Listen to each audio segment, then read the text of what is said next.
مسلمانوں یاد رکھو، آپ جب تک تندور کے چکر میں رہو گے تب تک نہ ہڑتال سے سمسیا حل ہوگا، نہ روڈ جام کرنے سے حل ہوگا۔ جب تک کہ آپ پڑھو گے نہیں، لکھو گے نہیں، تب تک کہ کوئی سمسیا حل ہونے والا نہیں ہے۔ مولا علی کا گھرانہ ہے، حضرت مولا علی کے گھر میں 3 دن چولہا نہیں جلا ہے، مکمل گھرانہ بھوکا ہے، پیاسا ہے۔ حسن بھوکے ہیں، حسین بھوکے ہیں، فاطمہ بھوکی ہے، مولا علی بھوکے ہیں۔ ایسے عالم میں بھی لنگر کی فکر نہیں ہے، بریانی کی فکر نہیں ہے، مرغے کی فکر نہیں ہے، کوئی گلہ نہیں ہے، کوئی شکوہ نہیں ہے۔ حضرت مولا علی اپنے ہاتھ کو رب کی بارگاہ میں اٹھاتے ہیں اور عرض کرتے ہیں رضینا قسمت الجبار فینا لنا علم وللجہال مالو۔ اے پروردگار، میں تیرے بٹوارے پر راضی ہوں، تو نے مجھے علم دیا ہے اور جاہلوں کو مال دیا ہے۔ نوجوانوں، مسلمانوں، مولا علی نے پیغام دیا، بھلے بریانی نہ بنے برداشت کر لینا، لنگر نہ بنے برداشت کر لینا، اچھے کھانے کا انتظام نہ ہو برداشت کر لینا، لیکن تمہاری اولاد نہ پڑھے نہ لکھے، مورکھ رہ جائے، جاہل رہ جائے، اسے کبھی برداشت نہ کرنا۔ نعرے تکبیر، نعرے رسالہ، مسلک اعلی حضرات علامہ مولانا محفوظ عالم مصباحی، بہت بہترین حضرت۔ آپ اپنے سماج میں آئیے، اپنے ماحول میں آئیے، 50% مسلمان مقروض ہے اور قرضہ لیا ہے لڑائی اور مقدمہ کے لیے، مقدمہ حل کرنے کے لیے، یا بلڈنگ بنانے کے لیے، یا کھیت یا کھلیہان لینے کے لیے، ایک دوسرے کا پاؤں کھینچنے کے لیے، اور چلے جاؤ غیروں کے یہاں، وہ بھی مقروض ہے، لیکن لڑائی کے لیے نہیں، بلڈنگ کے لیے نہیں، بریانی کے لیے نہیں، اچھا کھانا کے لیے نہیں، بلکہ اگر وہ قرضہ لیا ہے تو اپنی اولاد کو پڑھانے کے لیے لیا ہے، جس کا نتیجہ یہ ہے کہ غیروں کے گھر میں ڈاکٹر بھی ہے، انجینئر بھی ہے، افسر بھی ہے، داروغہ بھی ہے، IAS بھی ہے۔ نوجوانوں، مسلمانوں، جب محرم کا مہینہ آتا ہے ہم کربلے میں کربلے کے پاس کھڑے ہو کر سیلفی لیتے ہیں، یہ ہمارا کربلا ہے، یہ ہماری تعزیہ ہے، یہ ہماری خصی ہے، یہ ہماری بریانی ہے۔ مسلمانوں یاد رکھو، اگر آپ کا جذبہ بیدار ہے تو ہمارے سماج میں ایسی بھی سیلفی ہونی چاہیے، یہ ہمارا داروغہ ہے، یہ ہمارا BDO ہے، یہ ہمارا CO ہے، یہ ہمارا IAS ہے، یہ ہمارا افسر ہے۔ یہ اس وقت ہوگا جب ہم مولا علی کے پیغام کو کھنگالیں گے اور ان کے پیغام کے مطابق جینے کی کوشش کریں گے۔ یاد رکھو، حضرت مولا علی کے نام سے کوئی ایسا انسان نہیں ہے جو مرغا نیاز نہیں کیا ہوگا،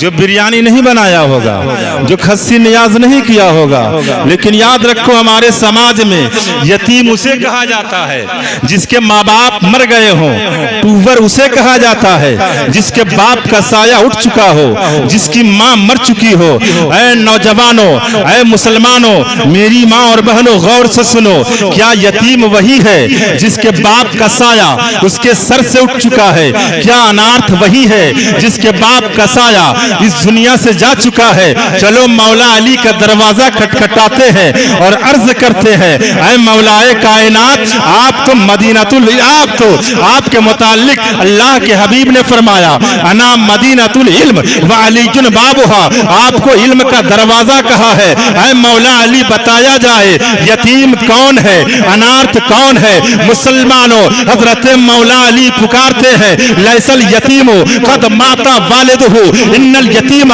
یتیم العلم والادب۔ یاد رکھو، انارتھ وہ نہیں ہے، یتیم وہ نہیں ہے جس کے باپ کا سایہ دنیا سے جا چکا ہے، وہ محفوظ ظالم نہیں بلکہ مولا علی کا پیغام ہے۔ حقیقت میں انارتھ وہ ہے، حقیقت میں یتیم وہ ہے، حقیقت میں ٹوور وہ ہے جس نے اپنی اولاد کو نہیں پڑھایا، جو علم و ادب سے دور رہا، جو علم نہ حاصل کر سکا، جو گیانی نہ بن سکا، جو شکھت نہ ہو سکا، نوجوانوں مسلمانوں یاد رکھو، اگر آپ کروڑ پتی ہیں لیکن اگر آپ نے اپنی اولاد کو پڑھایا نہیں، اپنی اولاد کو لکھایا نہیں، اپنی اولاد کو گیانی بنایا نہیں، تو آپ نے اپنی حیات میں اپنی اولاد کو ٹوپر بنایا۔ اس بنیاد پر اگر آپ اپنی حیات میں اپنی اولاد کو ٹوپر نہیں دیکھنا چاہتے ہو، یتیم نہیں دیکھنا چاہتے ہو، انارتھ نہیں دیکھنا چاہتے ہو، تو بھلے بلڈنگ نہ بنے، بھلے 4 ویلر کا انتظام نہ ہو، لیکن اولاد کو پڑھاؤ۔ قسم خدا کی، کہیں آپ کے مولا علی کے بارگاہ میں آپ کے بچوں نے یہ سوال کر دیا، اے مولا علی، ہمارے باپ آپ کے نام سے نیاز کرتے رہے، ہمارے باپ نے آپ کے نام سے لنگر لٹاتا رہا، چادریں چڑھاتا رہا، جلسہ کرتا رہا، لاکھوں خرچ کرتا رہا، لیکن میری اولاد نے، میرے باپ نے، میری ماں نے مجھے پڑھانے پر دھیان نہ دیا، جس کا نتیجہ ہے میں مورکھ رہا، گنوار رہا، میں اناڑی رہا۔ یاد رکھو، اگر آپ کی اولاد نے حضرت مولا علی کے بارگاہ میں یہ سوال کر دیا، اس وقت مولا کائنات آپ سے ارشاد فرمائیں گے، تمہارا لنگر، تمہاری نہاز، تمہارا فاتحہ، تمہاری چادر، یہ تمام چیزیں بیکار ہیں، کیونکہ تم نے اپنی زندگی میں اپنی اولاد کو یتیم کر دیا۔ اس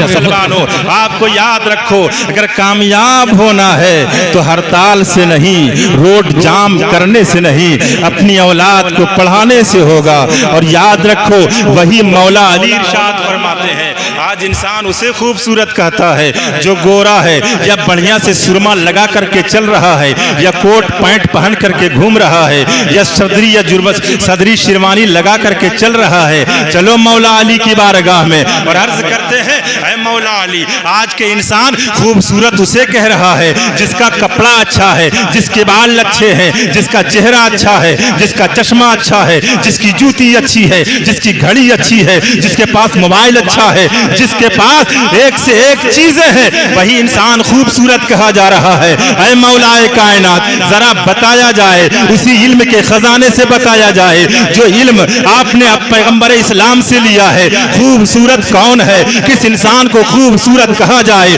حضرت مولا علی ارشاد فرماتے ہیں، لیس الجمال باسباب تزیننا ان الجمال جمال العلم والادب۔ یاد رکھو، انسان کی خوبصورتی اس کے پوشاک سے نہیں ہے، اس کے رہن اور سہن سے نہیں ہے، اس کے کھان اور پان سے نہیں ہے، بلکہ انسان کی خوبصورتی اس کے علم و ادب سے ہے۔ مسلمانوں، اگر اپنی اولاد کو خوبصورت دیکھنا چاہتے ہو،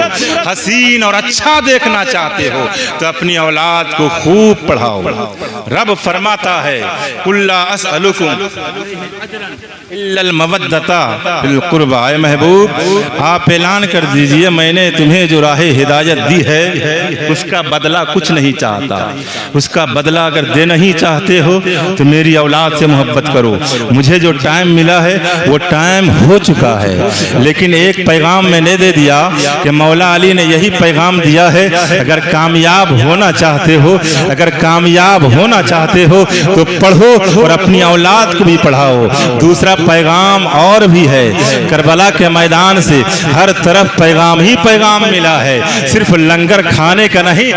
بلکہ لنگر کھلانے کا پیغام ملا ہے۔ ہم نظر و نیاز مانتے ہیں اور صرف 2 بوٹی نظر کرتے ہیں، اس کے بعد مکمل جانور گھر لے جاتے ہیں۔ ہمارے سماج میں یہ مسئلہ،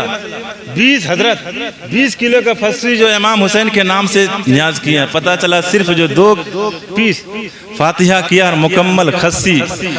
گملہ میں سمیٹا اور گھر لے کر کے چلا گیا۔ امام حسین کے نام سے آپ منت مانے ہیں تو آپ کی منتیں اسی وقت مکمل ہوگی۔ مکمل وہ فاتحے کی چیز ہے، تمام چیزوں کو غریبوں کے درمیان بانٹ دیجئے، اس کے بعد دیکھیے آپ کا مسئلہ کیسے آسانی سے حل ہوتا ہے۔